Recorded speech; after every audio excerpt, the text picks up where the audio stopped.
Welcome to Suman TV. Sarpanch ఎన్నికలు ఎప్పుడా అని ఎదురు చూస్తున్న వాళ్ళకి ఖచ్చితంగా ఇది గుడ్ న్యూస్ అవుతుంది. ఎందుకంటే గ్రామాల్లో ఇప్పటికే అనేక మంది నాయకులు సర్పంచ్ ఎన్నికల బరిలో నిలవడానికి, సర్పంచ్ ఎన్నికల కోసం ఎదురు చూస్తున్నారు.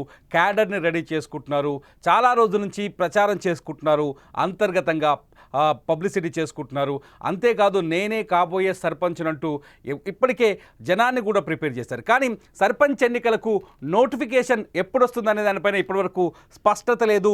ప్రభుత్వం ఇదిగో వచ్చే నెల, ఆ తర్వాత నెల అంటూ దాట వేస్తూ వస్తుందని ఒక చర్చ జరుగుతుంది. ఇవన్నిటికీ ఫుల్ స్టాప్ పెడుతూ తెలంగాణ ప్రభుత్వం జూన్ చివరి వారంలో సర్పంచ్ ఎన్నికలకు నోటిఫికేషన్ విడుదల చేయాలని నిర్ణయిస్తున్నట్టుగా తెలుస్తోంది. ఇప్పటికే పోలింగ్ బూతుల కౌంటింగ్ మొదలైంది. ఓటర్ల జాబితాను కూడా పూర్తి చేశారు. పోలింగ్ కేంద్రాల గుర్తింపు కూడా ఓ కొలిక్కి వచ్చినట్టుగా తెలుస్తోంది.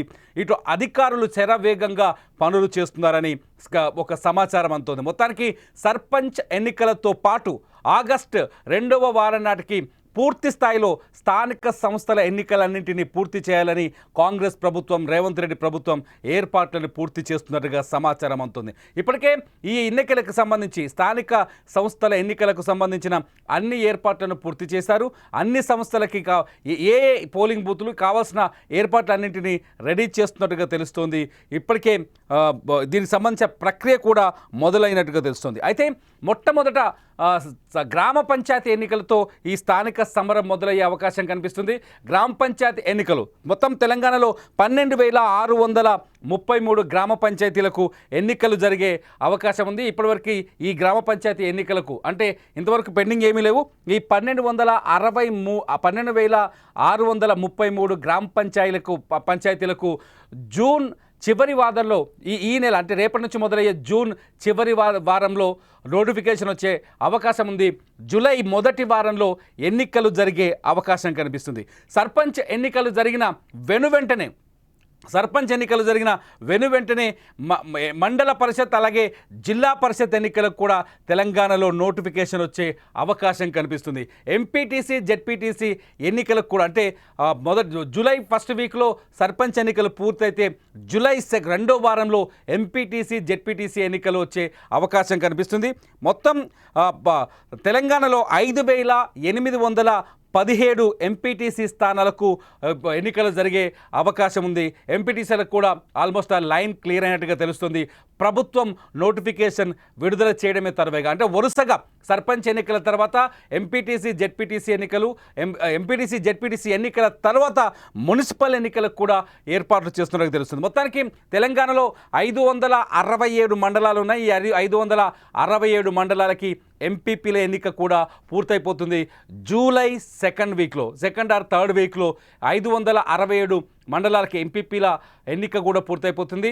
జెడ్పీటీసీల ఎన్నికలు, జెడ్పీపీల జిల్లా పరిషత్తుల ఏర్పాటు కూడా పూర్తయిపోతుంది. మొత్తానికి స్థానిక సంస్థల ఎన్నికల కోసం ప్రభుత్వం ఏర్పాట్లు చేస్తుందని చెప్పాలి. అయితే రిజర్వేషన్లలో తేడా ఉండడం, రిజర్వేషన్లపైన స్పష్టత లేకపోవడం వల్ల ఈ ఎన్నికలు ఇప్పటిదాకా వాయిదా పడ్డాయి. అయితే కాంగ్రెస్ ప్రభుత్వం అధికారంలోకి వచ్చిన తర్వాత సర్వే నిర్వహించి బీసీల లెక్క తేల్చడంతో బీసీల పైన ఒక బిల్లును కూడా తయారు చేసి అసెంబ్లీలో బీసీ రిజర్వేషన్ బిల్లును రెడీ చేసి ఆమోదింపజేసి కేంద్రానికి పంపించింది ఇప్పటికే రాష్ట్ర ప్రభుత్వం, రేవంత్ రెడ్డి సర్కార్. అయితే ఈ బిల్లుని కేంద్రం ఆమోదించకపోయినా ఈ జూన్ చివరి వారం నుంచి జూలై, ఆగస్టు 2వ వారం వరకు స్థానిక సంస్థల ఎన్నికల్ని పూర్తి చేయాలని చెప్పేసి రేవంత్ రెడ్డి ప్రభుత్వం కృత నిశ్చయంతో ఉన్నట్టుగా సమాచారం అందుతుంది. అయితే కాంగ్రెస్ ప్రభుత్వం ఈసారి ఎన్నికలకి సరికొత్త వ్యూహాన్ని కూడా రచిస్తున్నట్టుగా తెలుస్తోంది. స్థానిక సంస్థల ఎన్నికలపైన అనేక ఆంక్షలు ఉన్నాయి, అనేక డిమాండ్లు ఉన్నాయి ఎన్నికలకు సంబంధించి. ముఖ్యంగా తెలంగాణలో ఉన్న బీసీ సంఘాల నాయకులు ఖచ్చితంగా రిజర్వేషన్లపైన జీవో వచ్చిన తర్వాతనే, రిజర్వేషన్లని తేల్చిన తర్వాతనే స్థానిక సంస్థల ఎన్నికలకు వెళ్ళాలని పట్టుబడుతున్నాయి. అయితే ప్రభుత్వం చాలా స్పష్టంగా ఒకవేళ కేంద్ర ప్రభుత్వం బీసీ రిజర్వేషన్ బిల్లు పైన ఎటు తేల్చకపోయినప్పటికీ, తేలే అవకాశం అయితే కనిపిస్తలేదు ఇప్పటికున్న సిచ్యువేషన్లో. ఒకవేళ తేల్చకపోయినప్పటికీ కాంగ్రెస్ పార్టీ తరఫున ఈ ఎన్నికల్లో 42% రిజర్వేషన్లను బీసీలకు కల్పించాలని ముఖ్యమంత్రి రేవంత్ రెడ్డి వ్యూహాత్మకంగా అడుగులు వేస్తున్నారని తెలుస్తుంది. మొత్తానికి రేవంత్ రెడ్డి స్థానిక సంస్థల్ని చేజిక్కించుకునేందుకు ఒక వ్యూహాత్మకమైన అడుగులు వేస్తున్నారని చెప్పాలి. కాంగ్రెస్ పార్టీ తరఫున 42% రిజర్వేషన్లు ఇచ్చేందుకు రేవంత్ రెడ్డి సిద్ధంగా ఉన్నాడని చెప్పాలి. గతంలో జరిగిన స్థానిక సంస్థల ఎన్నికల్లో ఎస్సీ ఎస్టీ జనాభా దామాషా ప్రకారం స్థానిక సంస్థల్లో రిజర్వేషన్లు వచ్చాయి. ఎస్సీ ఎస్టీలకు కూడా జనాభా దామాషా ప్రకారం రిజర్వేషన్లు వచ్చాయి. ఆ రిజర్వేషన్ అంటే ఎస్సీ ఎస్టీల రిజర్వేషన్ తీసేసిన తర్వాత బీసీలకు దక్కింది కేవలం స్థానిక సంస్థల్లో 21 నుంచి 22% రిజర్వేషన్లు మాత్రమే. మున్సిపల్ ఎన్నికల్లో 31% రిజర్వేషన్ దక్కాయి. అంటే ఈసారి కాంగ్రెస్ పార్టీ రాజకీయ ఎత్తుగడ కూడా ఇక్కడే కనిపిస్తుంది. గత ఎన్నికల్లో బీఆర్ఎస్ అధికారంలో ఉన్నప్పుడు బీసీలకు కల్పించిన రిజర్వేషన్లు కేవలం 21 నుంచి 22% మాత్రమే. మున్సిపాలిటీ ఎన్నికల్లో అయితే కేవలం 31% మాత్రమే. కానీ కాంగ్రెస్ అధికారంలోకి వచ్చిన తర్వాత బీసీల లెక్క తేల్చింది. రాష్ట్రంలో కులగణన చేపట్టింది వ్యూహాత్మకంగా. కులగణన జనాభా లెక్కలు తేల్చిన తర్వాత, కులగణనను చేపట్టిన తర్వాత బీసీల రిజర్వేషన్ పైన ఒక స్పష్టమైన నిర్ణయానికి వచ్చింది కాంగ్రెస్ పార్టీ. 42% బీసీలకు తెలంగాణలో రిజర్వేషన్లను అమలు చేస్తామని హామీ ఇచ్చింది కాంగ్రెస్ పార్టీ.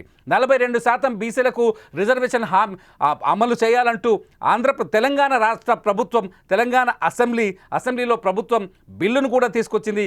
ఆ బిల్లుకు ఆమోదం తెలిపి బిల్లుని కేంద్రానికి కూడా పంపించింది. బీసీ రిజర్వేషన్ బిల్లును కేంద్రం ఆమోదించాల్సి ఉంది. కేంద్రం దగ్గర పెండింగ్లో ఉంది. ఇదే ఇప్పుడు కాంగ్రెస్ పార్టీకి అనుకూలంగా మారే అవకాశం కనిపిస్తోంది. ఈ అంశాన్ని అనుకూలంగా మార్చుకోవాలని ముఖ్యమంత్రి రేవంత్ రెడ్డి భావిస్తున్నట్టుగా తెలుస్తోంది.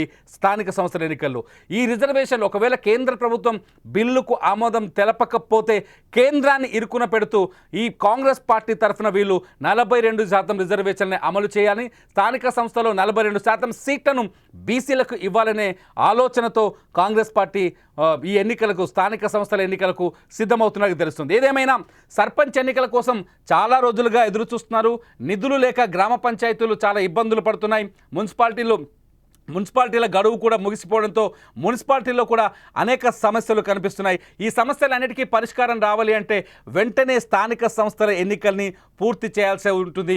కాంగ్రెస్ ప్రభుత్వం ఇప్పటిదాకా ఒకవేళ రైతు రుణమాఫీ కావచ్చు, లేకపోతే రైతు బంధు కావచ్చు, ఇటువంటి అంశాలు ఎన్నికలకు అడ్డుగా మారతాయి అనుకొని ఇంతవరకు ఎన్నికల వైపు కాంగ్రెస్ ప్రభుత్వం వెళ్ళలేదని రాజకీయంగా కొంత చర్చ జరిగింది. కానీ ఇప్పుడు సిచ్యువేషన్ అంతా రేవంత్ రెడ్డి కంట్రోల్లోకి వచ్చింది. మొత్తానికి రేవంత్ రెడ్డి ఒక వ్యూహాత్మకమైన అడుగు వేస్తున్నాడు. స్థానిక సంస్థల ఎన్నికల్లో